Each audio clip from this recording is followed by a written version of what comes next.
On the last video, I talked about the wrestlers that ruined my childhood. And it got me to thinking, what if I was to list out the 100 scariest wrestlers of all time? You know how I like to do these 100 lists, and they basically have built my channel. And being that it's spooky season and all, let's go ahead and do this. Pro Wrestling Planet brings to you the 100 scariest wrestlers of all time. Before we get started, all I ask is that you please consider subscribing to the channel and leaving a like before you go. Let's get to it. Number 100, Vincent from Vincent and Dutch, currently in Ring of Honor Wrestling. Real name Vincent Marsiglia. Guy's been appearing for Ring of Honor since 2012 and has done stints in Impact Wrestling as well, and just recently made his way to All Elite Wrestling television. But the guy is rather spooky with his cryptic promos. Of course, they're very eerily reminiscent of Bray Wyatt, but hey, we're gonna give the guy a break. He's gonna go ahead and come in at number 100. I like the gimmick. I like his promos. I think there's a lot of potential here. Number 99, Braun the Leprechaun. Who is Braun the Leprechaun, you ask? Well, it's a gimmick that could have easily made my gimmicks list. In order to fill out this top 100, we had to kind of lean with some of the gimmicks that some would call rather cheesy. Some people know him as Dwayne Bruce. Some people know him as Sarge from the WCW Power Plant. Either way, this is a character that was briefly used by the Dungeon of Doom in 1995 or so. A lot of people would look at it as something pretty campy. I think it's rather creepy. I'm the Leprechaun. Number 98,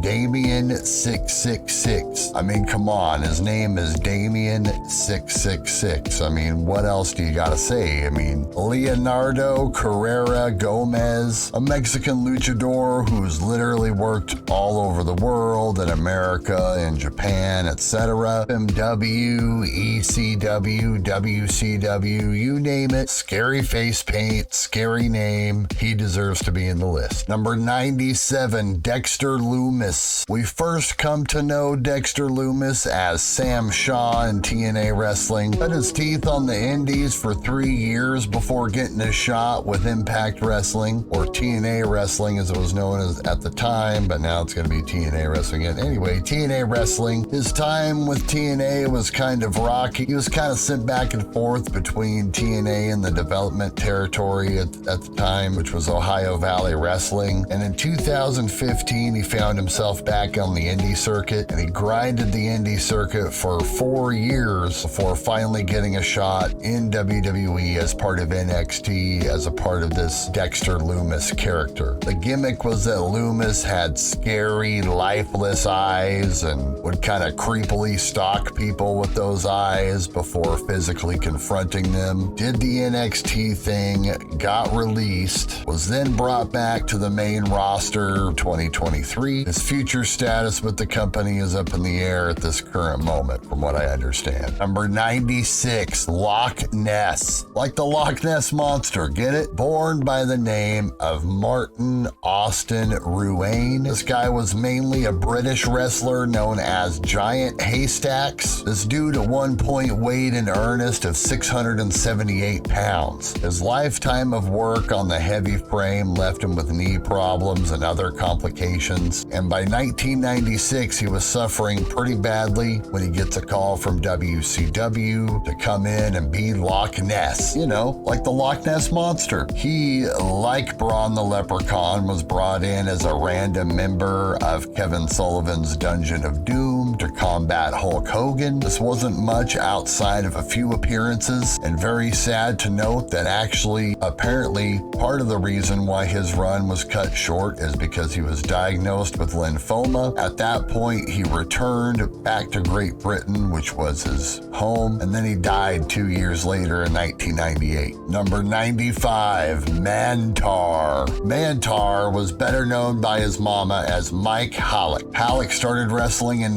1991 in Europe under the name Bruiser Mastino. Pretty quickly caught WWE's attention in about 1994. That's when they brought him in as Mantar. I guess he was supposed to be half man, half centaur. I don't know. And while some would look at it as goofy, I could see how him coming out in that moose mask would scare maybe like a 3-year-old or something at the time. WWE kept him under contract for a few years, and after the failed Mantar gimmick, he was mainly just kind of used as a spot guy, and then they sent him on stints to the USWA and ECW as well. He returned to Europe where he wrestled for years, in fact all the way until 2019, but sadly just died on July 11th, 2023 due to complications from diabetes. Maho Corone, don't really know much about her, just know that she dresses up creepily, and I was told that she should go into the list right about here. I don't know. Looking at the photos of her, I can see why this is probably justified. Number 93, La Parka, Jesus Alfonso Huerta Escoboza. This is kind of confusing, and I'm not going to kind of get into the ins and outs because there's a couple different guys that played the character. One of them had to stop using the name, and then the other one was known as LA Park. Bottom line is another spooky luchador, spooky masks, always acted a bit off, and everyone remembers him pretty good, so he should probably come right in here on this list. Number 92, the Barbarian.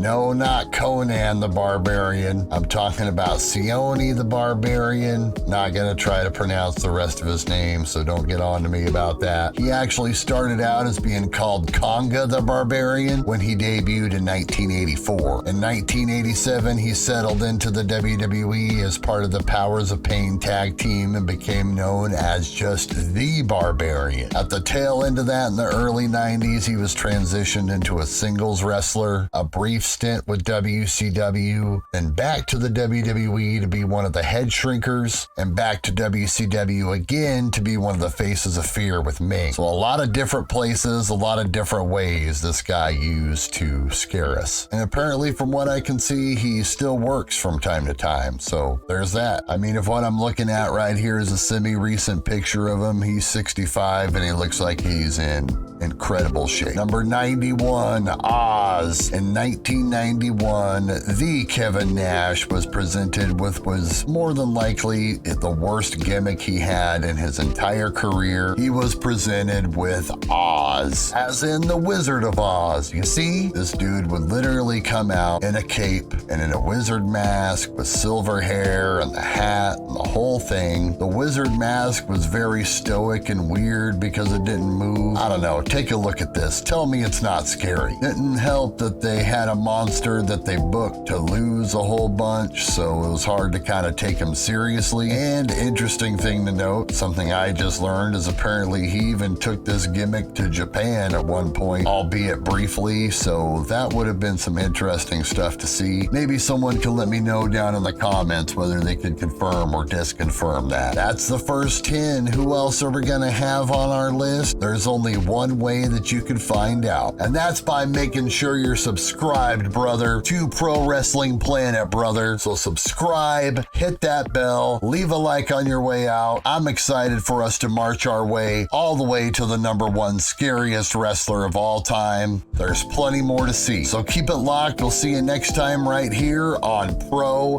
Wrestling Planet.